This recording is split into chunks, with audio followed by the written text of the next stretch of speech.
মুখার্জি বাড়ির দরজায় এক রহস্যময় নারী, যাকে দেখে চমকে গেল সবাই। জগদ্ধাত্রী ধারাবাহিকের কাহিনীতে চলছে একের পর এক চমক, আর সেই চমকের মধ্যেই দুর্গার জীবনে চলে এসেছে সেই মানুষটা যার জন্য সে এতদিন অপেক্ষায় ছিল।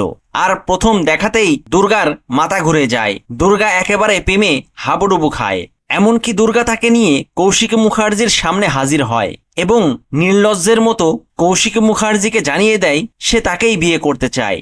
আর কৌশিক মুখার্জিও তখন ওই ছেলেটির পরিবারের সাথে কথা বলে তার সাথে দুর্গার বিয়ে দিতে রাজি হয়ে যায়। এরপরেই দুর্গার এঙ্গেজমেন্টের দিনটা ঠিক হয়। মুখার্জি বাড়িটা সেজে ওঠে একেবারে নতুন রূপে, আনন্দ, হাসি ও উৎসবে।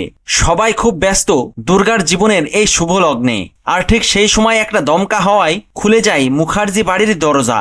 হঠাৎ মুখার্জি বাড়ির দরজায় দেখা যায় এক রহস্যময় নারীকে, যাকে দেখে সবাই চমকে যায়।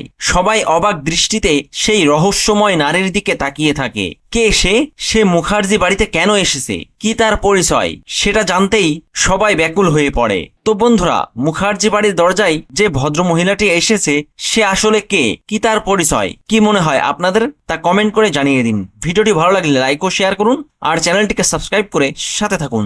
ধন্যবাদ।